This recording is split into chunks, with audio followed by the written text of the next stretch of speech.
After a 2-year hiatus, the Land Cruiser nameplate is back in the US, and today we get to drive it.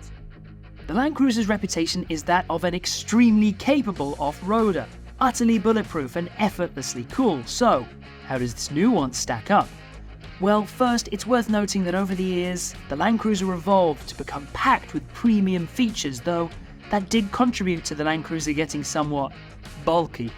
Thankfully, this new cruiser debuts a radically redesigned head-turning new look.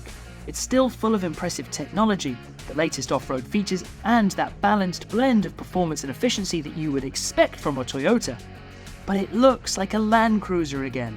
The big news here is that all Land Cruisers now come standard with Toyota's iForce Max hybrid powertrain, mated to a full-time four-wheel drive system.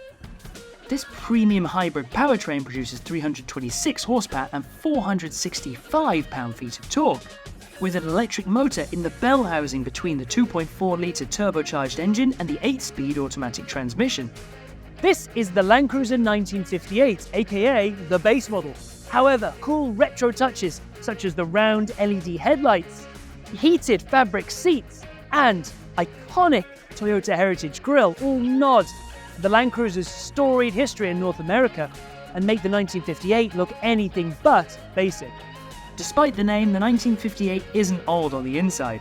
It has modern touches like standard smart key system with push to start, blind spot monitor, a 7-inch full-color multi-information display, automatic climate control, USB-C ports, an 8-inch multimedia touchscreen, 6-speaker sound system, and wireless Apple CarPlay and Android Auto. Then we have the Land Cruiser grade, which takes the 1958 and kicks it up a gear, with a long list of options and a focus on added refinement and convenience. It adds rectangular LED headlamps, power-heated and ventilated soft-tech trimmed front seats, two 12.3-inch screens, and a 10-speaker sound system. So here we are, we're out in the Land Cruiser. We're on a sort of nicely compacted surface, a little bit of gravel, a bit of dust. And look at this. It's calm, it's grown up, it's sophisticated. You barely know that we were off-road. With the addition of that iForce Max hybrid system, you've got those little instant bursts of torque when you need them. And that's great on the road. It's wonderful to be able to get up to speed when you enter a freeway or something like that, but it's equally good when you don't want to have to wait for the turbos to spool up for you to push on a little bit. All Land Cruisers come standard with full-time four-wheel drive, with centre and rear locking differentials. The electronic locking rear differential can split the power 50-50 to the rear wheels for improved traction and reduce wheel spin on rough terrain. A new addition to Land Cruiser is the available front stabilizer bar disconnect mechanism, which increases suspension flex with the push of a button.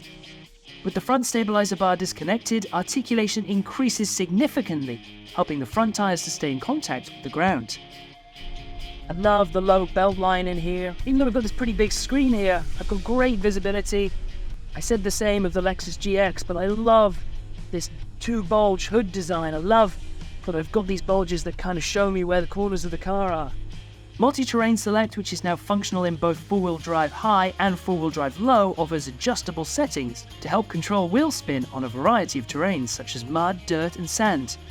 Downhill assist control is standard. Land Cruiser's front overhang was decreased for greater approach, providing up to 31 degrees of approach as well as 25-degree breakover and 22-degree departure angles. The available multi-terrain monitor system can act like a spotter by leveraging cameras to display the environment around the vehicle on the touchscreen, exposing potential obstacles looming ahead. A little bit more speed here. Even out some of these bumps. It's decently comfortable. It's nice and quiet, I must say. It's pretty refined in here. Out of the box, this Land Cruiser is just about as capable an off-roader as you could possibly need, so long as you're not planning on going and doing the Baja, something like that. The hybrid system, which I think is more here for power than it is for efficiency, is probably the one black mark against the Land Cruiser in my opinion. It would be nice if the economy was a little better with the fuel, but hey, can't have it all. This is the kind of off-roading you can expect maybe the average Land Cruiser owner to be doing and I'm happy to report Toyota have dialed this car in really nicely. You can expect to start seeing Land Cruisers on the road from spring 2024, with the 1958 starting at $57,345 including destination charge, and the Land Cruiser starting at $63,345.